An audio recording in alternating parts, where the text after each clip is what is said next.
ಮೊದಲನೇದಾಗಿ ಕಾಂಗ್ರೆಸ್ ಪಕ್ಷವನ್ನ ನಾವೆಲ್ಲರೂ ಹೃದಯದಲ್ಲಿ ಇಟ್ಕೋಬೇಕಾಗ್ತದೆ.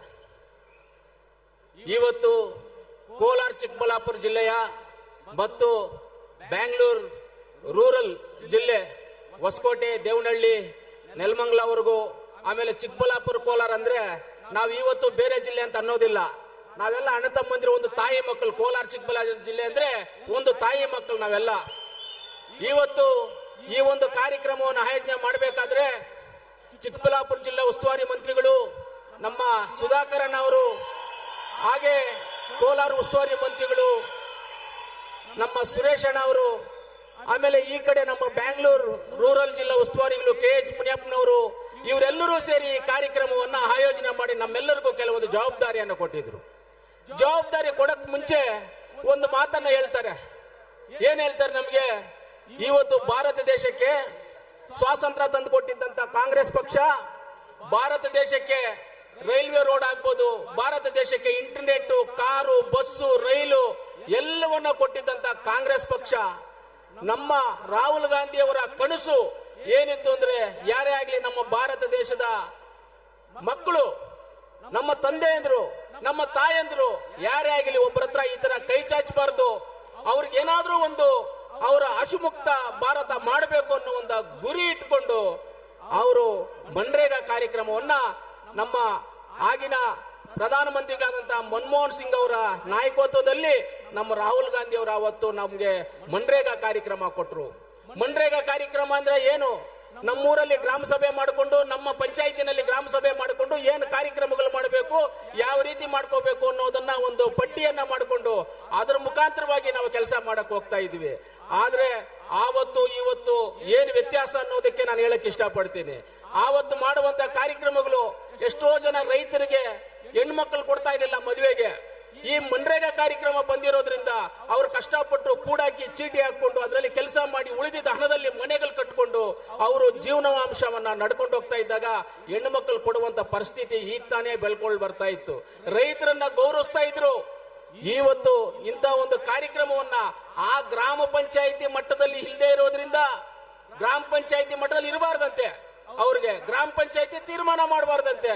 ಅಂದ್ರೆ ಇವತ್ತು ರೈತರು ಅಂದ್ರೆ ಅವ್ರ ಜಮೀನುಗಳನ್ನ ಅಚ್ಚುಕಟ್ಟನ್ನ ಭದ್ರಿಸ್ಕೊಳ್ತಾ ಇದ್ರು, ರಾಜಕಾಲುವೆ ಮಾಡ್ತಾ ಇದ್ರು, ಕೆರೆನ ಅಭಿವೃದ್ಧಿ ಮಾಡ್ತಾ ಇದ್ರು, ಕೆರೆ ಕಟ್ಟೆನ ಅಭಿವೃದ್ಧಿ ಮಾಡ್ತಾ ಇದ್ರು, ತೂಮನ ಅಭಿವೃದ್ಧಿ ಮಾಡ್ತಾ ಇದ್ರು, ಮಶಾನಕ್ಕೆ ಕಾಂಪೌಂಡ್ ಆಗ್ತಾ ಇದ್ರು, ಕಬ್ರಸ್ತಾನ್ಗೆ ಕಾಂಪೌಂಡ್ ಆಗ್ತಾ ಇದ್ರು, ಮಸೀದಿಗಳಿಗೆ ಕಾಂಪೌಂಡ್ ಆಗ್ತಾ ಇದ್ರು, ಚರ್ಚ್ಗಳಿಗೆ ಕಾಂಪೌಂಡ್ ಹಾಕೊಳ್ತಾ ಇದ್ರು ಮನ್ರೇಗಾದಲ್ಲಿ.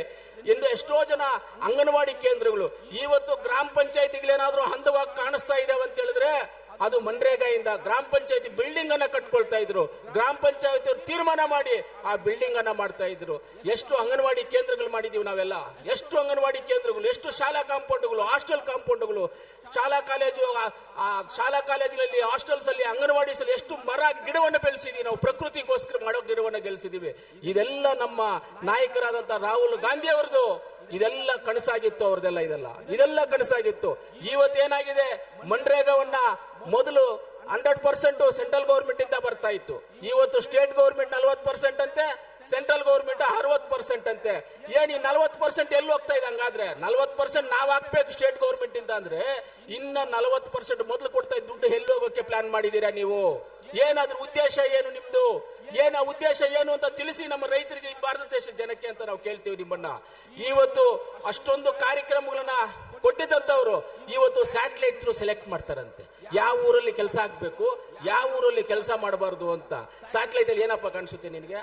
ನಮ್ಮ ಹಳ್ಳಿಗಳಲ್ಲಿ ಬಂದ್ಬಿಟ್ಟು ರೈತರು ಕುರಿಗಳು ದೊಡ್ಡಿ ಮಾಡ್ಕೊಳ್ತಾ ಇದ್ರು, ದನದ ಕೊಟ್ಟಿಗೆ ಮಾಡ್ಕೊಳ್ತಾ ಇದ್ರ ಇಲ್ಲೋಪ್ಪ? ದನಗಳ ಕೊಟ್ಟಿಗೆ, ಕುರಿಗಳ ಕೊಟ್ಟಿಗೆ ಮಾಡ್ಕೊಳ್ತಾ ಇದ್ರು. ಇವತ್ತು ಎಲ್ಲಿ ಅದೆಲ್ಲ ಮಾಡೋದು? ಇವ್ರು ಸ್ಯಾಟಲೈಟ್ ಥ್ರೂ ಮಾಡಿ ಸೆಲೆಕ್ಟ್ ಮಾಡ್ತಾರಂತೆ. ಅವರೇ ಸೆಲೆಕ್ಟ್ ಮಾಡಿದ್ದಲ್ಲಿ ಊರು ಆಯ್ತು. ಒಂದು ಪಂಚಾಯತಿನಲ್ಲಿ 10 ವಿಲೇಜ್ ಇರುತ್ತೆ, 10 ವಿಲೇಜ್ 5 ಸೆಲೆಕ್ಟ್ ಮಾಡ್ತಾರೆ, 5 ಸೆಲೆಕ್ಟ್ ಮಾಡೋದಿಲ್ಲ. ಆ 5 ಊರಲ್ಲಿ ಇರ್ತಕ್ಕಂಥ ನಮ್ಮ ಹೆಣ್ಮಕ್ಳು, ನಮ್ಮ ರೈತರು ಏನಾಗ್ಬೇಕು? ಅವ್ರಿಗೆಲ್ಲ ಅನ್ಯಾಯ ಆಗಲ್ವಾ? ಈ ಅನ್ಯಾಯವನ್ನ ಏನ್ ಅನ್ಯಾಯ ಮಾಡ್ತಾ ಇದ್ದಾರೆ ಇವತ್ತು ಸೆಂಟ್ರಲ್ ಗೌರ್ಮೆಂಟ್ ಇಂದ, ಅದನ್ನ ನಾವೆಲ್ಲರೂ ಸೇರಿ ವಿರೋಧ ಮಾಡ್ಬೇಕು. ಅದನ್ನು ವಿರೋಧ ಮಾಡಿ ಮೊದಲು ಯಾವ ಸಿಸ್ಟಮ್ ಅಲ್ಲಿ ಇತ್ತು, ರೈತರಿಗೆ ಅನುಕೂಲವಾಗುವಂತ ಸಿಸ್ಟಮ್ ಏನಿತ್ತು ಇದರಲ್ಲಿ, ಆ ಅನುಕೂಲವಾಗುವಂತ ಸಿಸ್ಟಮ್ ನ ಯಾಕೆ ನೀವು ಈ ರೀತಿಯಲ್ಲಿ ಮಾಡ್ತಾ ಇದ್ದೀರಾ? ನಾವೇನಾದ್ರೂ ಇನ್ನು ಮುಂದೆ ಎಚ್ಚೆತ್ತುಕೊಳ್ದೇ ಇದ್ರೆ ಎಲ್ಲ ಮಾತ್ರ ಗಾಂಧಿ ಹೆಸರನ್ನೇ ಮುರ್ತೋಗ್ಬಿಡ್ತಾರೆ. ಇನ್ನವರು ಮೆತ್ತಗೆ ಒಂದೊಂದು ಕತ್ತರಿಸ್ಕೊಂಡು ಬರ್ತಾರೆ. ಹೆಂಗಂದ್ರೆ ಮರ ಇರುತ್ತೆ, ಬೇರುಗಳಿರ್ತವೆ, ಸೆಂಟ್ರಲ್ ಇರುತ್ತಲ್ಲ ಬೇರು ದೊಡ್ಡದು, ಅದನ್ನ ಒಳಗಡೆಯಿಂದಾನೆ ಕಟ್ ಮಾಡಿಬಿಡ್ತಾರೆ. ಆಟೋಮೆಟಿಕ್ ಆಗಿ ಮರ ಬಿದ್ದವ್ ಗಾಳಿಗೆ ಬಂದು ಬಿದ್ದೋಯ್ತು ಅಂತ ಹೇಳ್ಬಿಡ್ತಾರೆ. ಬೇಕಂದ್ರೆ ಆ ರೀತಿಯಲ್ಲಿ ಮಾಡ್ತಾರೆ. ಅದರಿಂದ ನಾವೆಲ್ಲ ಎಚ್ಚೆತ್ಕೊಂಡು ಏನಿವತ್ತು ಮನ್ರೇಗಾ ಕಾರ್ಯಕ್ರಮ ಇದೆ, ಮೊದಲ ಸಿಸ್ಟಮ್ ಏನಿತ್ತು ಆ ಸಿಸ್ಟಮ್ ಪ್ರಕಾರವಾಗಿ ಹೋಗಬೇಕು ಅನ್ನೋದು ನಮ್ಮೆಲ್ಲರ ಉದ್ದೇಶ. ಅದಕ್ಕೆ ಇವತ್ತು ಈ ಸಭೆಯನ್ನ ಮಾಡಿ ಎಲ್ಲರಿಗೂ ಇದನ್ನ ತಿಳುವಳಿಕೆ ಕೊಡಬೇಕು. ಏನು ಮನ್ರೇಗಾ, ಆಮೇಲೆ ಇವಾಗ FM ಅಲ್ಲಿ ಬೇರೆ ಅಡ್ವರ್ಟೈಸ್ಮೆಂಟ್ 125 ದಿನ ಕೊಡ್ತಾ ಇದ್ದೀವಿ. 125 ದಿನ ಏನಪ್ಪ 125 ದಿನ? ನೀವೇನ್ ಸ್ಯಾಟಲೈಟ್ ಇಂದ ಸೆಲೆಕ್ಟ್ ಮಾಡ್ಕೊಡೋದಾ? ಯಾರು ಸ್ಯಾಟಲೈಟ್ ಇಂದ ಸೆಲೆಕ್ಟ್ ಮಾಡ್ಕೊಡೋರು ಯಾರು? ಏನದು ಸ್ಯಾಟಲೈಟ್ ಇಂದ ಸೆಲೆಕ್ಟ್ ಮಾಡ್ಕೊಡೋದು? ನೀವು ಎಲ್ಲಿ ನೀವು ಗುರುತಿಸಿ ನೀವೇ ಡಿಸೈಡ್ ಮಾಡೋದು ಕೆಲಸ ಅಂತ? ಕಾಂಟ್ರಾಕ್ಟರ್ ಕೆಳಗಡೆ ನಮ್ಮ ರೈತರು ಕೆಲಸ ಮಾಡ್ಬೇಕಾ? ಇವತ್ತು ನಾವ್ ಹೇಳ್ತಾ ಇದ್ದೀವಿ ಬಿಜೆಪಿ ಸರ್ಕಾರದವರಿಗೆ, ಇನ್ನು ಸ್ವಲ್ಪ ದಿನ ಹೋದ್ರೆ ನೀವು ಮಾಡುವಂತ ಕೆಲಸಗಳೇನಾದ್ರೂ ಮಾಡಿದ್ರೆ ರೈತರನ್ನ ಮ್ಯೂಸಿಯಂ ಅಲ್ಲಿ ನೋಡ್ಬೇಕಾಗ್ತದೆ. ಇವ್ರು ರೈತರು, ಇದು ನೇಗ್ಲು, ಇದು ಚೆಣಿಕೆ, ಇದು ಈ ತರ ಇದ್ರು, ಪಂಚೆ ಕಟ್ತಾ ಇದ್ರು ಅಂತ ಮ್ಯೂಸಿಯಂ ಅಲ್ಲಿ ನೋಡುವಂತ ಪರಿಸ್ಥಿತಿಗೆ ತಂದಿಡ್ತಾ ಇದ್ದೀರಾ ನೀವು. ಆದ್ರೆ ನಾವು ಮ್ಯೂಸಿಯಂ ಅಲ್ಲಿ ನೋಡಕ್ಕೆ ಪರಿಸ್ಥಿತಿನ ತಂದಿಡೋದಕ್ಕೆ ನಾವು ಬಿಡೋದಿಲ್ಲ. ನಾವೆಲ್ಲರೂ ರೈತರನ್ನ ಹೊಲದಲ್ಲೇ ನೋಡ್ಬೇಕು, ರೈತರನ್ನ ಗ್ರಾಮದಲ್ಲೇ ನೋಡ್ಬೇಕು, ರೈತರ ಕೈಯಲ್ಲೇ ನೇಗುಲು ನೋಡ್ಬೇಕು, ರೈತರ ಕೈಯಲ್ಲೇ ಎತ್ತುಗಳು ನೋಡ್ಬೇಕು. ಇದನ್ನ ನಮ್ಮ ಕಾನ್ಸೆಪ್ಟ್ ಇದೆ, ನಮ್ಮ ಕಾಂಗ್ರೆಸ್ ಪಕ್ಷದ ಕಾನ್ಸೆಪ್ಟ್. ಈ ಕಾನ್ಸೆಪ್ಟ್ ಇಟ್ಕೊಂಡಿದ್ದೀವಿ ನಾವು. ಆದ್ರೆ ನಿಮ್ಮ ಕಾನ್ಸೆಪ್ಟ್ ಅನ್ನ ನಾವು ಒಪ್ಪೋದಿಲ್ಲ. ಆದ್ರಿಂದ ಅದನ್ನ ನಾವು ವಿರೋಧ ಮಾಡ್ತಾ ಇದ್ದೀವಿ ಅಂತ ಹೇಳ್ತಾ, ಇವತ್ತು ಈ ಒಂದು ದೊಡ್ಡ ಕಾರ್ಯಕ್ರಮದಲ್ಲಿ ಭಾಗವಹಿಸಿರ್ತದೆ ನೀವು ವೇದಿಕೆ ಮೇಲೆ ಇರ್ತಕ್ಕಂಥ ಎಲ್ಲ ಹಿರಿಯರು, ಕಾಂಗ್ರೆಸ್ ಪಕ್ಷದ ಅಣ್ಣ ತಮ್ಮಂದಿರು ಎಲ್ಲರಿಗೂ ಧನ್ಯವಾದಗಳನ್ನು ತಿಳಿಸಿ ನನ್ನ ಮಾತನ್ನ ಮುಗಿಸ್ತಿದೆ. ಜೈ ಕಾಂಗ್ರೆಸ್, ಜೈ ಜೈ ಕಾಂಗ್ರೆಸ್, ಜೈ ಕಾಂಗ್ರೆಸ್, ಜೈ ಜೈ ಕಾಂಗ್ರೆಸ್. ಕೊತ್ತೂರು ಮಂಜುನಾಥರವರಿಗೆ ಧನ್ಯವಾದಗಳು. ಇಲ್ಲಿ ನಡೆದಿರ್ತಕ್ಕಂಥ ಈ ಜನಸ್ತೋಮಕ್ಕೆ ಊಟದ ವ್ಯವಸ್ಥೆಯನ್ನ ಮಾಡಲಾಗಿದೆ. ಯಾರು ಕೂಡ ಊಟ ಮಾಡದೆ ಹೋಗಬಾರದು. 2 ಗಂಟೆ ಮೇಲೆ ಊಟದ ಕೌಂಟರ್ಗಳನ್ನ ಪ್ರಾರಂಭ ಮಾಡಾಗುತ್ತೆ. ಕಾರ್ಯಕ್ರಮ ಮುಕ್ತಾಯ ಆದ್ಮೇಲೆ ಎಲ್ಲರಿಗೂ ಊಟದ ವ್ಯವಸ್ಥೆ ಮಾಡಲಾಗಿದೆ. ದಯಮಾಡಿ ಸಹಕಾರ ಕೊಡಬೇಕು ಅಂತ ಮನವಿ ಮಾಡಿಕೊಂಡು ಈಗ ಸಭೆಯನ್ನು ಉದ್ದೇಶಿಸಿ ಕೋಲಾರ ಜಿಲ್ಲೆ ಮತ್ತು ಚಿಕ್ಕಬಳ್ಳಾಪುರ ಜಿಲ್ಲೆ ಎರಡೂ ಜಿಲ್ಲೆಗಳಿಂದ ಸ್ಥಳೀಯ ಸಂಸ್ಥೆಯಿಂದ ಆಯ್ಕೆಯಾಗಿ ಶಾಸಕರಾಗಿರ್ತಕ್ಕಂಥ ಸನ್ಮಾನ್ಯ ಅನಿಲ್ ಕುಮಾರ್ ಅವರು ಸಭೆಯನ್ನು ಉದ್ದೇಶಿಸಿ 2 ನಿಮಿಷ ಮಾತನಾಡಬೇಕು ಅಂದರೆ ಮನವಿ ಮಾಡಿಕೊಳ್ತೇನೆ. ಎಲ್ಲ ಕಾರ್ಯಕರ್ತರಿಗೆ ಮನವಿ,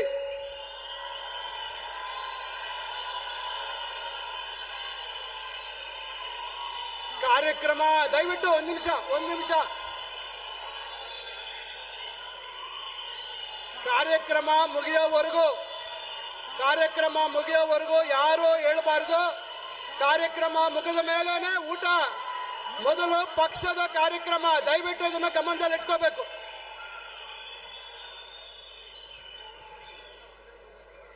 ಎಲ್ರಿಗೂ ನಮಸ್ಕಾರ. ಈ ದಿನ ಕೋಲಾರ, ಚಿಕ್ಕಬಳ್ಳಾಪುರ ಮತ್ತು ಬೆಂಗಳೂರು ಗ್ರಾಮಾಂತರ ಜಿಲ್ಲೆಗಳ ಕಾಂಗ್ರೆಸ್ ಪಕ್ಷದ ವತಿಯಿಂದ ಏನು ಕೇಂದ್ರ ಸರ್ಕಾರ ಮಹಾತ್ಮ ಗಾಂಧಿ ಉದ್ಯೋಗ ಖಾತ್ರಿ ಯೋಜನೆಯನ್ನ ಸಂಪೂರ್ಣವಾದಂತಹ ಅದರ ಸ್ವರೂಪವನ್ನ ಬದಲಾಯಿಸಿ ಇವತ್ತು ವಿಬಿಜಿ ರಾಮ್ಜಿ ಅಂತಕ್ಕಂಥ ಕಾರ್ಯಕ್ರಮವನ್ನು ತಂದು ಇವತ್ತು ಗ್ರಾಮೀಣ ಪ್ರದೇಶದ ಅಭಿವೃದ್ಧಿಗೆ ಮಾರಕವಾಗಿ ರೂಪಿಸಿರ್ತಕ್ಕಂಥ ಕಾಯ್ದೆಯನ್ನು ವಿರೋಧಿಸಿ ನರೇಗಾ ಬಚಾವೋ ಕಾರ್ಯಕ್ರಮದ ವೇದಿಕೆಯಲ್ಲಿ ಆಸೀನರಾಗಿರ್ತಕ್ಕಂಥ ಕೋಲಾರ ಜಿಲ್ಲೆಯ ಉಸ್ತುವಾರಿ ಸಚಿವರು ಆದಂತ ಬೈರ್ತಿ ಸುರೇಶ್ ಅವರೇ ಈ ಒಂದು ಕಾರ್ಯಕ್ರಮದ ನೇತೃತ್ವವನ್ನು ವಹಿಸಿ ಇಷ್ಟೊಂದು ದೊಡ್ಡ ಮಟ್ಟದಲ್ಲಿ ಕಾರ್ಯಕ್ರಮವನ್ನ ಸಂಘಟಿಸಿ ಆಯೋಜಿಸಿ ಇದರ ಯಶಸ್ವಿಗೆ ಕಾರಣರಾದಂತ ಚಿಕ್ಕಬಳ್ಳಾಪುರ ಜಿಲ್ಲೆಯ ಉಸ್ತುವಾರಿ ಸಚಿವರಾದಂತ ಡಾಕ್ಟರ್ MC ಸುಧಾಕರ್ ಅವರೇ, ಬೆಂಗಳೂರು ಗ್ರಾಮಾಂತರ ಜಿಲ್ಲೆಯ ಉಸ್ತುವಾರಿ ಸಚಿವರಾದಂತ KH ಮುನಿಯಪ್ಪ ಸಾಹೇಬ್ರೆ, ಮತ್ತೊಬ್ಬ ಕ್ಯಾಬಿನೆಟ್ ಸಚಿವರಾದಂತ ಬೋಸರಾಜ್ ಅವರೇ ಮತ್ತು ಕೋಲಾರ ಚಿಕ್ಕಬಳ್ಳಾಪುರ ಜಿಲ್ಲೆಯ ಬೆಂಗಳೂರು ಗ್ರಾಮಾಂತರ ಜಿಲ್ಲೆಯ ಎಲ್ಲ ಕಾಂಗ್ರೆಸ್ ಪಕ್ಷದ ಶಾಸಕರುಗಳೇ, ಮಾಜಿ ಶಾಸಕರೇ, ವಿಧಾನ ಪರಿಷತ್ನ ಸದಸ್ಯರೇ, ಪಕ್ಷದ ಎಲ್ಲ 2-3 ಜಿಲ್ಲೆಯ ಜಿಲ್ಲಾ ಕಾಂಗ್ರೆಸ್ಸಿನ ಅಧ್ಯಕ್ಷರೇ, ಪದಾಧಿಕಾರಿಗಳೇ, ಬ್ಲಾಕ್ ಕಾಂಗ್ರೆಸ್ಸಿನ ಅಧ್ಯಕ್ಷರೇ ಮತ್ತು ಪದಾಧಿಕಾರಿಗಳೇ, ಕಾಂಗ್ರೆಸ್ ಪಕ್ಷದ ಎಲ್ಲ ಮುಂಚೂಣಿ ಘಟಕದ ಪದಾಧಿಕಾರಿಗಳೇ, ವಿಶೇಷವಾಗಿ 3 ಜಿಲ್ಲೆಗಳ ಎಲ್ಲ ಮೂಲೆ ಮೂಲೆಗಳಿಂದ ಬಂದಿರತಕ್ಕಂತ ಕಾಂಗ್ರೆಸ್ ಪಕ್ಷದ ಕಾರ್ಯಕರ್ತರುಗಳೇ ಮತ್ತು ಮಾಧ್ಯಮದ ಸ್ನೇಹಿತರೆ, ಇದೊಂದು ಅಪೂರ್ವವಾದಂತ ಕಾರ್ಯಕ್ರಮ. ಇದೊಂದು ವಿಶೇಷವಾದಂತ ಕಾರ್ಯಕ್ರಮ. ಏನು ಕೇಂದ್ರ ಸರ್ಕಾರ ಸೋನಿಯಾ ಗಾಂಧಿ ಅವರ ನೇತೃತ್ವದಲ್ಲಿ, ಸೋನಿಯಾ ಗಾಂಧಿ ಅವರ ಮಾರ್ಗದರ್ಶನದಲ್ಲಿ ಮನಮೋಹನ್ ಸಿಂಗ್ ರವರ ಪ್ರಧಾನಮಂತ್ರಿ ಆಗಿದ್ದಂತ ಸಂದರ್ಭದಲ್ಲಿ ಗ್ರಾಮೀಣ ಪ್ರದೇಶದಲ್ಲಿ ಕೂಲಿಯನ್ನ ಹರಿಸಿ ಕೂಲಿ ಕಾರ್ಮಿಕರು ವಲಸೆ ಹೋಗ್ತಿದ್ರು. ಇದನ್ನ ಹೋಗಲಾಡಿಸಬೇಕು. ಗ್ರಾಮೀಣ ಪ್ರದೇಶದಲ್ಲಿ ಕೂಲಿ ಮಾಡ್ತಕ್ಕಂಥ ಜನರಿಗೆ ಅವರು ನೆಲೆಸಿರ್ತಕ್ಕಂಥ ಜಾಗದಲ್ಲೇ ಕೂಲಿಯನ್ನು ಕೊಡಬೇಕು ಮತ್ತು ವಿಶೇಷವಾಗಿ ಗ್ರಾಮೀಣ ಭಾಗದ ಅಭಿವೃದ್ಧಿಗೆ ಹೆಚ್ಚು ಕಾರ್ಯಕ್ರಮಗಳನ್ನ ರೂಪಿಸ್ತಕ್ಕಂಥ ಯೋಜನೆಗಳನ್ನ ರೂಪಿಸ್ತಕ್ಕಂಥ ಅಧಿಕಾರವನ್ನ ಆ ಗ್ರಾಮ ಪಂಚಾಯಿತಿಗಳಿಗೆ ಕೊಡಬೇಕು ಅಂತೇಳಿ ರೂಪಿಸಿದಂತ ಐತಿಹಾಸಿಕವಾದಂತ, ಬಹುಶಃ ಇಡೀ ಪ್ರಪಂಚದಲ್ಲಿ ಯಾವುದಾದ್ರೂ ಒಂದು ಕಾರ್ಯಕ್ರಮ, ಒಂದು ದೇಶದ ಬಡವರ, ಕಾರ್ಮಿಕರ, ದಲಿತರ, ಮಹಿಳೆಯರ ದೃಷ್ಟಿಯಲ್ಲಿ ಇಟ್ಕೊಂಡು ರೂಪಿಸಿದಂತ ಕಾರ್ಯಕ್ರಮ ಇದ್ರೆ ಅದು ಮಹಾತ್ಮ ಗಾಂಧಿ ಉದ್ಯೋಗ ಖಾತ್ರಿ ಯೋಜನೆ. ಅಂತ ಯೋಜನೆಯನ್ನ ಇವತ್ತು ಸಂಪೂರ್ಣವಾಗಿ ಅದರ ಸ್ವರೂಪವನ್ನು ಬದಲಾಯಿಸಿ ಇವತ್ತು ಆ ಕಾರ್ಯಕ್ರಮವನ್ನ ಕೊಲ್ಲಿಕ್ಕೆ ಹೊರಟಿರ್ತಕ್ಕಂಥ ಕೇಂದ್ರದ ಮೋದಿ ಸರ್ಕಾರದ ವಿರುದ್ಧ ಇವತ್ತು ಚಿಕ್ಕಬಳ್ಳಾಪುರದಿಂದ ಪ್ರಾರಂಭ ಆದಂತ ಈ ಆಂದೋಲನ ಇಡೀ ರಾಜ್ಯದಲ್ಲಿ ಮಾನ್ಯ ಗೌರವಾನ್ವಿತ ಮುಖ್ಯಮಂತ್ರಿಗಳಾದಂತಹ ಸಿದ್ದರಾಮಯ್ಯ ಅವರ ನೇತೃತ್ವದಲ್ಲಿ, ಮಾನ್ಯ ಕೆಪಿಸಿಸಿ ಅಧ್ಯಕ್ಷ ಅಂತ ಡಿ.ಕೆ. ಶಿವಕುಮಾರ್ ಸಾಹೇಬರ ನೇತೃತ್ವದಲ್ಲಿ, ಎಐಸಿಸಿಯ ಪ್ರಧಾನ ಕಾರ್ಯದರ್ಶಿಗಳಾದಂತ ಸೂರ್ಜೇವಾಲ್ ರವರ ಮಾರ್ಗದರ್ಶನದಲ್ಲಿ ಇವತ್ತು ಒಂದು ದೊಡ್ಡ ಕಾರ್ಯಕ್ರಮವನ್ನು ರೂಪಿಸಿ ಈ ಕಾರ್ಯಕ್ರಮವನ್ನು ವಿರೋಧಿಸಿ ಮತ್ತೆ ಮಹಾತ್ಮ ಗಾಂಧಿ ಉದ್ಯೋಗ ಖಾತ್ರಿ ಯೋಜನೆಯನ್ನ ಮರುಸ್ಥಾಪಿಸಬೇಕು ಅಂತೇಳಿ ಒಕ್ಕೊರಲಿನ ಒತ್ತಾಯವನ್ನು ಮಾಡಲಿಕ್ಕೆ ನಾವೆಲ್ಲ ಕೂಡ ಇವತ್ತು ಸೇರಿದ್ದೇವೆ. ಮಹಾತ್ಮ ಗಾಂಧಿ ಉದ್ಯೋಗ ಖಾತ್ರಿ ಯೋಜನೆ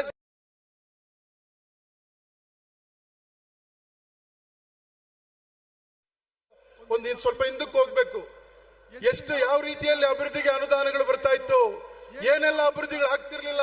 ಹೆಚ್ಚಿನ ವಿಡಿಯೋಗಳಿಗೆ ಪ್ರತಿಧ್ವನಿ ಯೂಟ್ಯೂಬ್ ಚಾನೆಲ್ ಸಬ್ಸ್ಕ್ರೈಬ್ ಮಾಡಿ, ಬೆಲ್ ಐಕಾನ್ ಕ್ಲಿಕ್ ಮಾಡಿ.